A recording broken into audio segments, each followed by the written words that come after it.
6월 24일 수요일 새벽 예배를 시작하도록 하겠습니다. 오늘도 말씀과 기도의 자리를 사모하셔서 새벽 예배 참석하신 여러분들을 주님의 이름으로 축복합니다. 다 같이 찬송가 212장, 겸손히 주를 섬길 때 찬송하시겠습니다.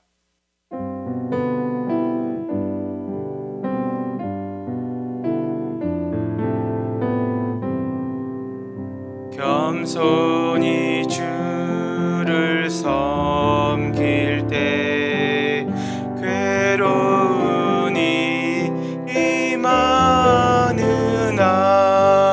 구주여 내게 힘주사 잘 감당하게 하소서. 인자한 말을 가지고 사람을 감화시키며 갈 길을 잃은 무리를 잘 인도하게 하소서.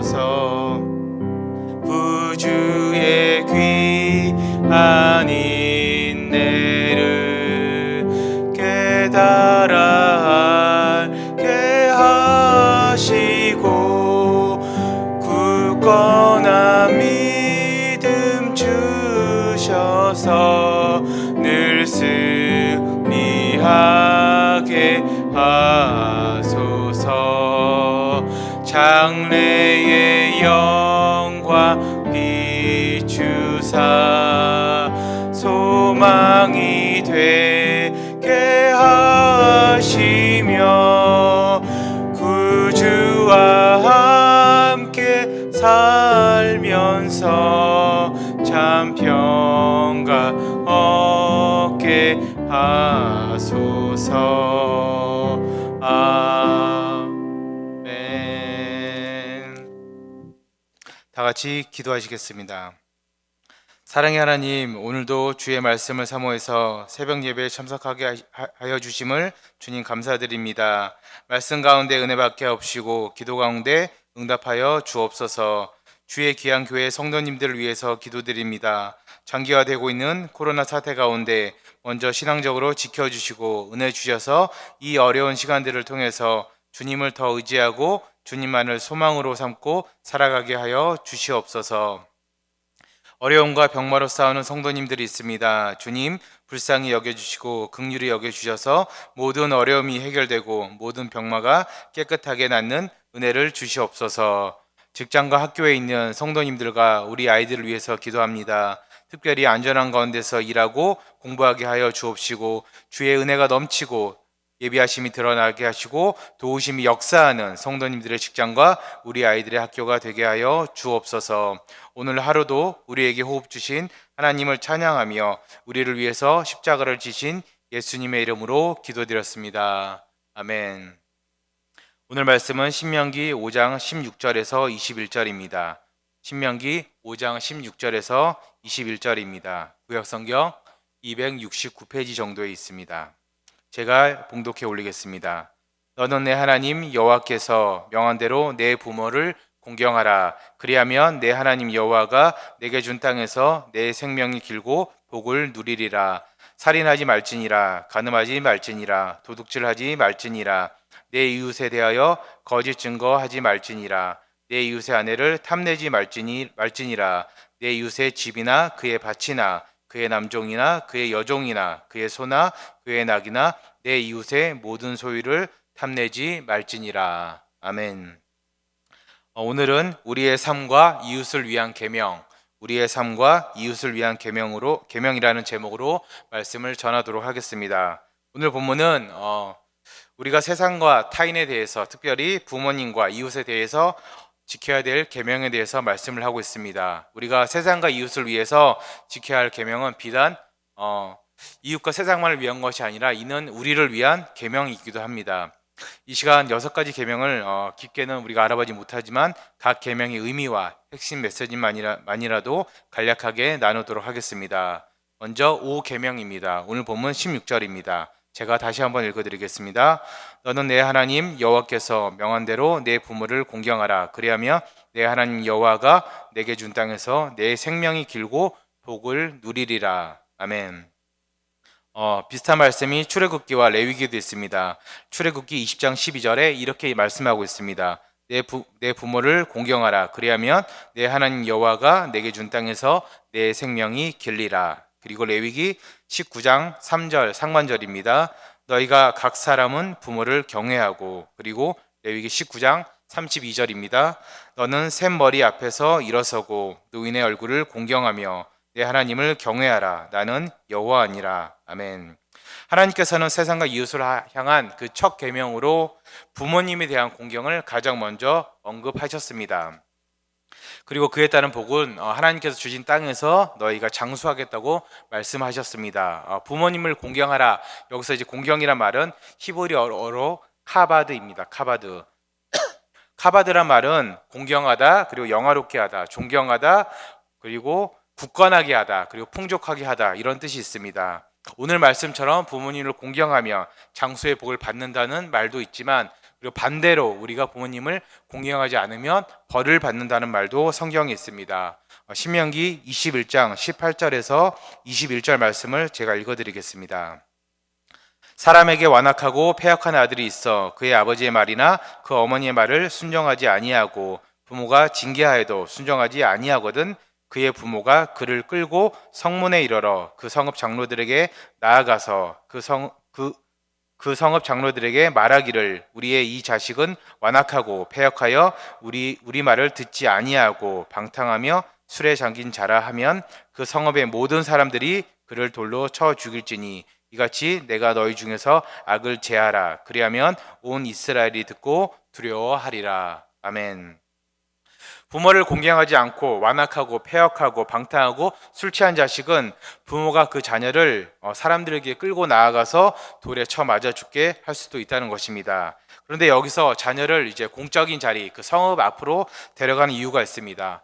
당시 로마 법상 그 아버지가 자녀들에 대한 생존권을 이렇게 쥐락펴락할 수 있습니다. 그렇기 때문에 아버지도 인간이기 때문에 자신의 감정에 의해서 자녀들을 때리거나 다치게 하거나 혹은 죽게 할 수 있기 때문에 그런 사고를 미연에 방지하고자 여러 사람이 모인 그 성문 앞으로 데려간 것입니다. 5계명을 정리하면 이렇습니다. 부모님을 공경하면 하나님이 주신 땅에서 장수의 복을 받지만 그렇지 아니하면 징벌을 받는다는 것입니다. 그리고 두 번째로 6계명입니다. 오늘 본문 신명기 5장 17절입니다. 살인하지 말지니라. 이런 말씀은 출애굽기 20장 13절에도 동일하게 나와 있습니다. 여기서 말하는 살인은 우리가 누군가의 목숨을 인위적으로 끊는 것을 말합니다. 살인은 세상에서도 가장 큰 죄입니다. 인본주의가 깊게 뿌리 박힌 이 세상은 가장 귀중한 존재, 인본주의에서 가장 소중한 존재는 바로 인간입니다. 그 인간의 목숨을 끊는 것은 가장 큰 죄악입니다. 그러나 성경에서도 똑같은 이것이 죄지만 그것을 바라보는 성경의 관점은 조금 다릅니다. 그 해석은 조금 다릅니다. 하나님께서는 하나님의 형상을 따라서 우리를 만드셨습니다. 창세기 1장 27절에 이렇게 말씀하고 있습니다. 하나님이 자기 형상, 곧 하나님의 형상대로 사람을 창조하시되 이렇게 말씀하셨습니다. 인간이 우리는 하나님의 형상대로 창조되었습니다. 우리가 죄 많고 약하고 악하고 그리고 때론 미련한 존재지만 우리는 늘 항상 하나님의 형상대로 지음받은 존재이기 때문에 우리는 존귀한 존재라는 것입니다. 존 칼빈은 살인에 대해서 창세기 9장 6절의 말씀을 인용해서 이렇게 이야기를 했습니다. 분명히 하나님께서는 아직 인간들에게 비춰지고 있는 자신의 형상의 모습이 계속해서 존귀한 취급을 받기 때문에 온갖 살인은 하나님에게 죄라는 점을 인간은 깨달아야 된다. 존 칼빈이 인용한 창세기 9장 6절의 말씀은 또 이렇습니다. 다른 사람의 피를 흘리면 그 사람의 피도 흘릴 것이니 이는 하나님이 자기 형상대로 사람을 지으셨음이라. 살인한다, 피 흘리게 한다는 말이 있습니다. 이것은 사람을 실제적으로 죽이는 것만을 뜻하지 않습니다. 어느 한 사람에 대한 그리고 그 대상에 대한 모든 폭력과 구타와 그 사람을 향한 모든 공격이 바로 이 살인에 속합니다. 오늘날 시대의 가장 큰 문제 중 하나가 바로 인터넷 악플입니다. 인터넷 악플. 없는 이야기를 지어냄으로써 그 사람의 인격과 삶을 깎아내립니다. 상처를 줍니다. 아프게 합니다. 이런 행위가 모두 살인에 속한다는 것입니다. 연예인이나 수많은 그 사회 저명 인사들이 인터넷 악플 때문에 상처를 받고 아파하고 때로는 자살에 이르기까지도 합니다. 익명성이 보장됩니다. 그리고 서로 얼굴을 보지 못합니다. 그렇기 때문에 그곳에서는 정말 예의 없고 최소한의 원칙도 없는 글들이 난무하고 있습니다. 그리고 이뿐만 아니라 우리는 없는 말을 지어냄으로써 타인에 대한 나쁜 여론을 만들고 소문을 만들어냅니다. 그 소문들은 커져서 그 사람을 결국 아프게 만들고 죽게 만듭니다. 그런데 참 아이러니한 것은 정작 그런 소문을 만들어낸 사람들, 그 가해자들은 참 당당한 것 같습니다. 이렇게 이야기합니다. 소문이 그렇게까지 퍼질 줄 몰랐다. 조금 미안하게 생각한다. 그러면 당신은 어디 가서 내 얘기 안 하냐? 이런 식으로 용서를 구하지는 않을 망정 정말 말도 안 되는 변명들을 늘어놓고 있습니다. 요한일서 3장 15절에 이렇게 이야기하고 있습니다. 그 형제를 미워하는 자마다 살인하는 자니 살인하는 자마다 영생이 그 속에 거하지 아니하는 것을 너희가 아는 바라. 아멘. 미워하다라는 말은 헬라어로 미세오입니다. 미세오. 이 뜻은 미워하다, 그리고 혐오하다, 사랑이 없다, 그리고 존경함이 없다라는 등으로 해석이 됩니다. 사랑하는 성도님 여러분, 우리는 태어나면서부터 관계 속에서 살아가고 있습니다. 그리고 아마 죽을 때까지 수많은 관계 속에서 살아가게 될 것입니다. 근데 그 수많은 관계들이 우리를 살리기도 하지만 우리를 때로는 아프게도 하고 힘들게도 하고 슬프게도 하고 외롭게도 합니다. 그리고 때로는 우리를 죽게도 만듭니다. 그러나 반대로 우리도 그 관계 속에서 누군가를 아프게도 하고 힘들게도 하고 외롭게도 하고 때로는 죽게도 한다는 것을 명심하시길 바랍니다. 그리고 영적인 살인, 육적인 살인 이것을 하지 않으려고 애쓰기보다는 우리가 상대방을 더 사랑하고 더 존중하려고 애쓰시기 바랍니다. 우리가 상대를 더 사랑할 때, 더 존중하려고 애쓸 때 우리는 자연스럽게 그 영적인 살인, 육적인 살인을 하지 않게 되기 때문입니다. 세 번째로 7계명인 간음하지 말라입니다. 성경에 보면은 뭐뭐 하지 마라 이런 말이 참 많습니다. 근데 이 말을 부정형으로만 인식해서는 안 되고 때로는 이렇게 거꾸로 한번 생각해 보아야 됩니다. 간음하지 말라는 뜻도 있지만 반대로 순결하라 이런 뜻도 있습니다. 인간의 역사가 쭉 시작된 이래로 지금까지 음행이 성행하지 않은 시대나 왕국은 없었습니다. 그렇기 때문에 간음이란 문제는 여전히 오늘날에도 큰 문제입니다. 그런데 이러한 간음이 오늘날에는 조금 잘못 인식되고 있는 것 같습니다. 드라마나 영화에서 불륜이 미화되고 있습니다. 중년이 되어서 애인 하나쯤 있는 것은 당연하게 여겨지는 시대가 되었습니다. 그리고 이러한 일들이 이 기형적인 사회 분위기 속에서 용납되고 있다는 것이 정말 큰 문제입니다. 사랑하는 성도님 여러분, 간음의 문제, 즉 순결의 문제는 이 시대의 유행에 따라서 이렇게 좌지우지될 문제가 아니라 간음은 유행이 아니라 반드시 악행임을 우리가 알아야 합니다. 오늘 본문에 나오는 10번째 계명인 10계명의 상반절도 이거와 이어집니다. 21절 상반절을 제가 읽어드리겠습니다. 내 이웃의 아내를 탐내지 말지니라. 그리고 참고 구절로 데살로니가전서 4장 4절 5절 그리고 7절을 제가 표준 세번역 성경으로 읽어드리겠습니다. 각 사람은 자기 아내를 거룩함과 존중함으로 대할 줄 알아야 합니다. 하나님을 알지 못하는 이방 사람같이 세욕에 빠져서는 안 됩니다. 하나님께서 우리를 불러주신 것은 더러움에 살게 하려 하시는 것이 아니라 거룩함에 이르게 하시려는 것입니다. 아멘. 사랑하는 성도님 여러분, 인류의 모든 문명의 멸망은 그 성적 문란함에 있었습니다. 지금도 한 가정의 파탄, 그리고 한 사회의 파탄, 그리고 한 나라의 파탄도 성적인 문제와 연결이 되어 있습니다. 수많은 불륜과 성범죄들이 하나님이 만드신 이 거룩한 세상을, 이 아름다운 세상을 더럽히고 있습니다. 파괴하고 있고 무너뜨리고 있고 망가뜨리고 있습니다. 다시 한번 강조해서 말씀드립니다. 간음, 불륜, 동성애 등등 여러 가지 성적 문제는 유행이 아니라 악행입니다. 사랑하는 성도님 여러분, 순결이라 말하면 요즘은 이렇게 생각합니다. 어린아이들이 말하는 단순히 순이란 말, 이렇게 취급받는 시대가 되었습니다. 이러한 시대에 거룩한 하나님을 우리가 믿으면서 정말 순결한 가정과 인생을 만들어 가시는 여러분들이 되시기를 주님의 이름으로 축원드립니다. 여덟 번째 계명입니다. 도둑질 하지 말지니라. 도둑질이라는 말은 사전적 의미로 남의 물건을 훔치거나 이렇게 빼앗는 것을 이야기합니다. 그러나 성경적 의미는 좀 더 나아가서 남을 손해보게 하는 일, 그리고 불법으로 재산을 모으는 일, 그리고 자신만의 혜택을 위해서 행하는 모든 불법적인 일, 그리고 그릇되게 이윤이나 이익을 취하는 것을 다 도둑질이라고 이야기합니다. 이러한 부분에서 세상의 철학자들도 비슷하게 이야기합니다. 이는 우리가 어떻게 생각하면 좋냐면, 하나님께서 요구하시는 도둑질을 하지 말라, 이것은 이미 인간의 기본적인 양심에 깔려 있습니다. 그리고 본능적으로 다 알고 있다는 것입니다. 그렇기 때문에 우리가 도둑질을 한 다음에 혹은 부정하게 이렇게 불법으로 재산을 모으거나 남의 것을 빼앗은 다음에 이게 도둑질인지 몰랐습니다, 이렇게 말하는 것은 더 이상 변명으로 통하지가 않습니다. 더 이상 이유가 되지 않는다는 것입니다. 그리고 도둑질을 하지 말라는 이 8계명은 10계명 뒷부분과도 연결이 됩니다. 오늘 본문 신명기 5장 21절 하반절입니다.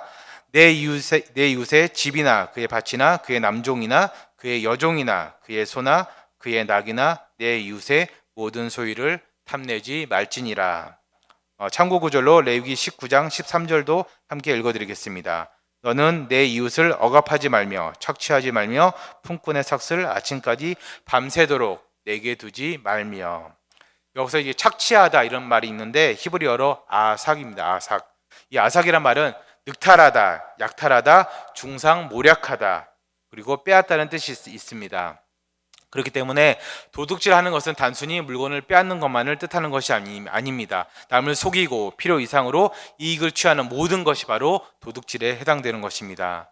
사랑하는 성도님 여러분, 이 세상은 악하기 때문에 정직하게 살면, 깨끗하게 살면 분명히 손해볼 수밖에 없습니다. 그러나 하나님께서는 우리가 그 손해보는 거 다 갚아주시고 복을 주실 것입니다. 이러한 믿음이 우리에게 있을 때 우리는 쉽게 그 도둑질의 유혹으로부터 벗어날 수가 있습니다. 그 더러운 죄의 유혹으로부터 자유할 수가 있습니다. 아무쪼록 매일매일 우리가 조금이라도 더 정직하게 살려고 애쓰시기를 주님의 이름으로 축원드립니다.